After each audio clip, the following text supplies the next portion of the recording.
So, if you're new to this channel, I'll quickly tell you how I start these talks. I always like to start the talks with a meditation. I call it a meditation, but I don't really see it as me giving you a practice to do. Like me instructing you on meditation and you advancing through meditation to get to non-duality. That seems so abstract. Like how to sew that all together through time. But I understand that's the way the mind works. For me, I think that meditation is good for a lot of people to help them settle down, but not all. There's some people where meditation has really negative impact. And I do recognize that it's not for everybody.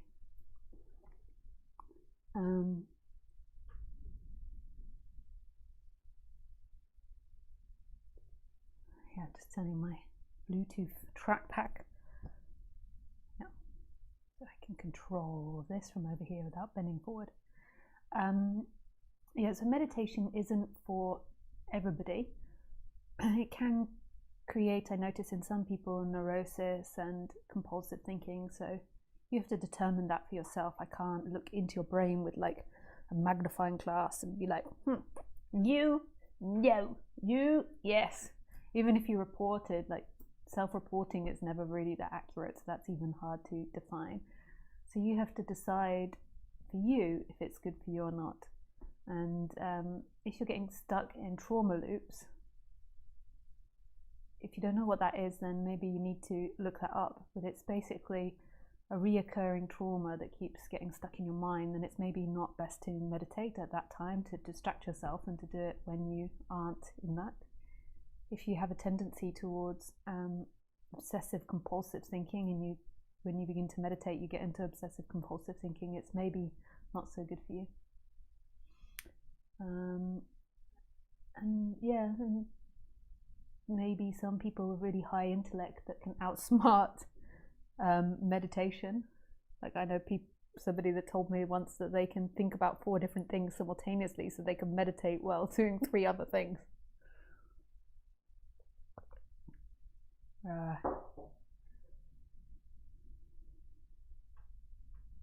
Which I found quite funny.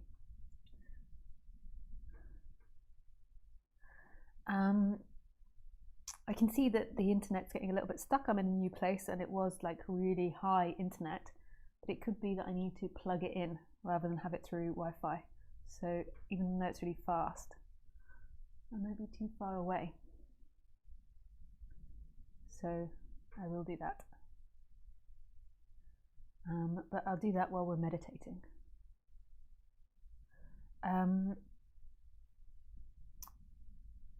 So what meditation can be good for is settling you down and making you feel more calm and more at peace and more relaxed. It doesn't always happen instantaneously. When I first started meditating, it was really hellish. It took a good few years in order for me to begin to relax during my meditation, because I was so used to being a human doer, and the impulse and the urges to do something were very strong. And it was like the mind just wasn't used to that.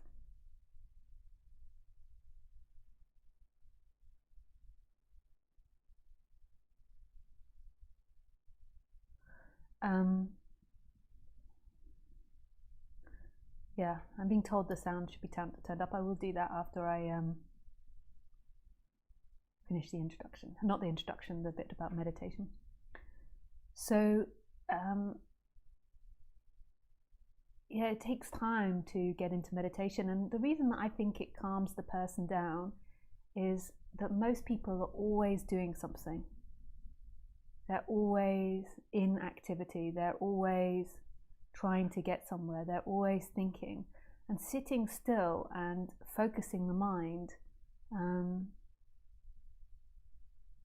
it feels like it can be very good for the person. Because it's like doing the opposite to what the mind's used to. The mind's used to like go, go, go, pleasure, pleasure, pleasure, avoid pain, pain, pain. And then you're just sitting there and you're letting pain and pleasure come up, and you're not going with that initial instinct.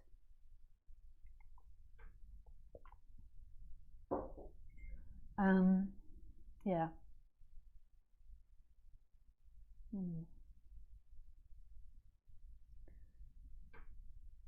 So there's different meditations that I recommend, but there are thousands out there, and you've got to find the right one for you. There's so many different practices.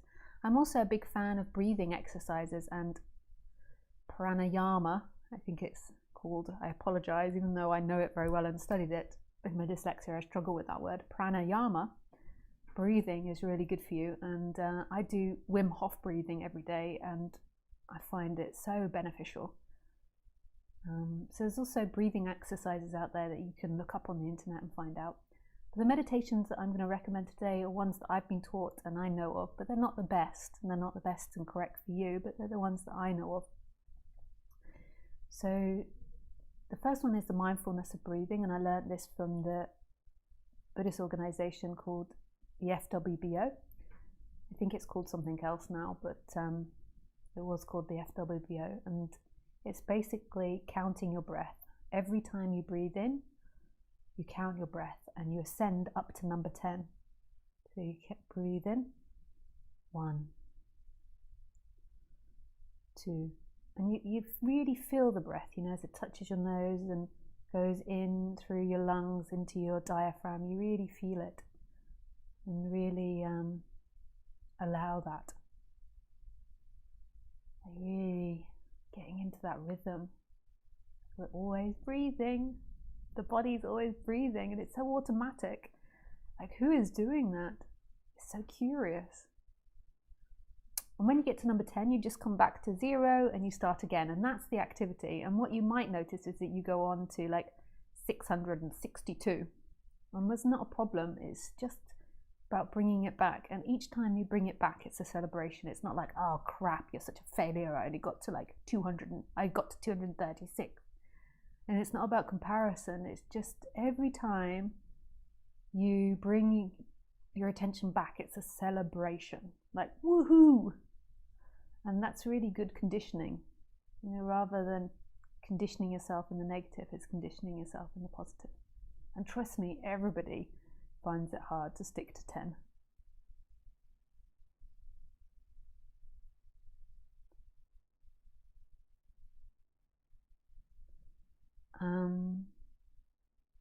Yeah, so we got that, and then the next one is putting your attention into the I am. So if you don't know what the I am then is, then that might be a little bit tricky. So then maybe stick with the mindfulness of breathing.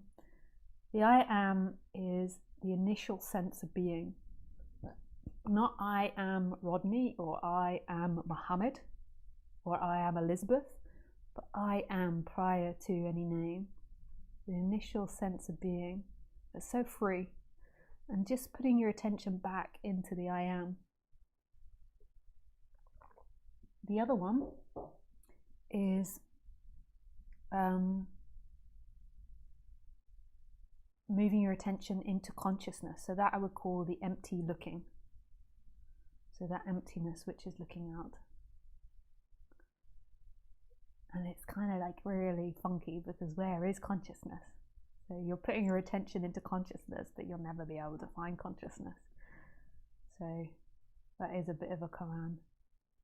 So you could say that you put your attention back in your personal awareness. And then some say then there's a dissolving into consciousness, or something else comes forward. So you put the attention in the awareness, personal awareness. And the whole time you do all of these exercises, like, don't come with the assumption that there is somebody there doing it. Like, that is something we can question. Like, who is doing this? Who is meditating? Who is moving their attention?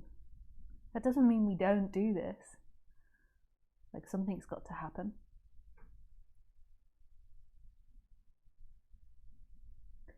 It's just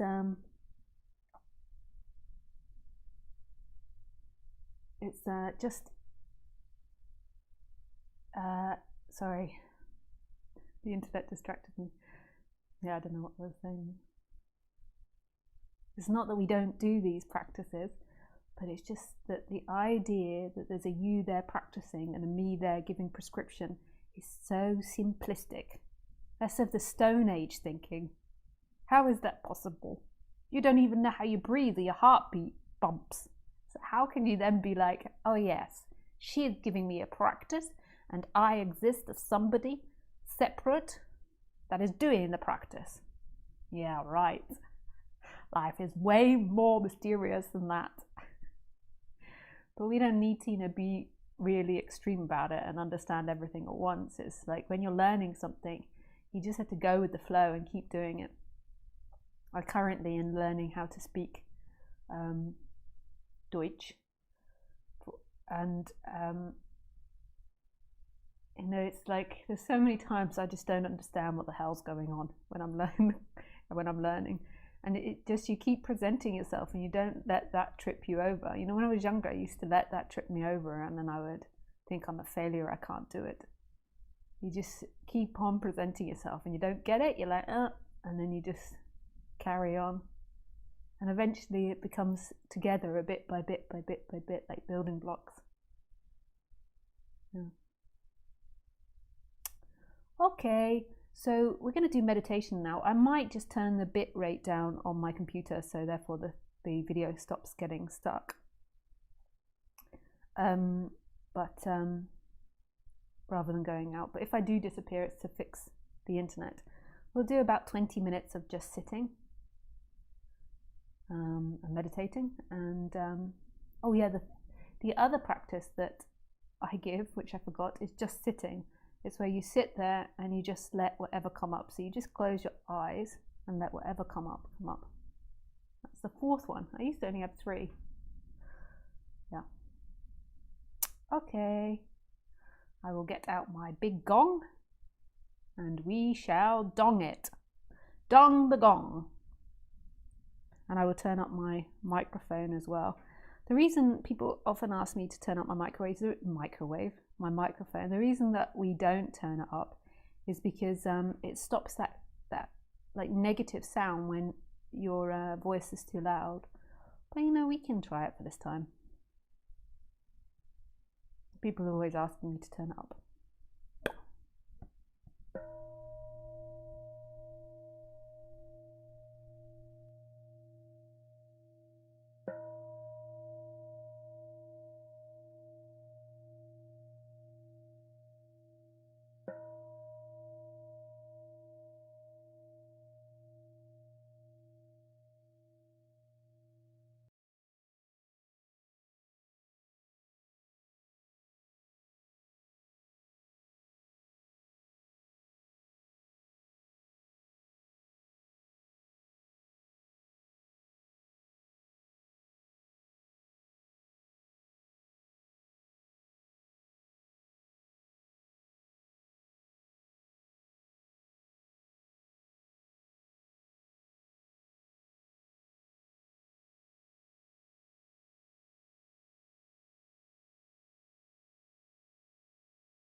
Okay. Hello. We shall begin the talk. Okay, let me remind myself of the title. It is, Can You Feel Pain While Simultaneously Feeling Free?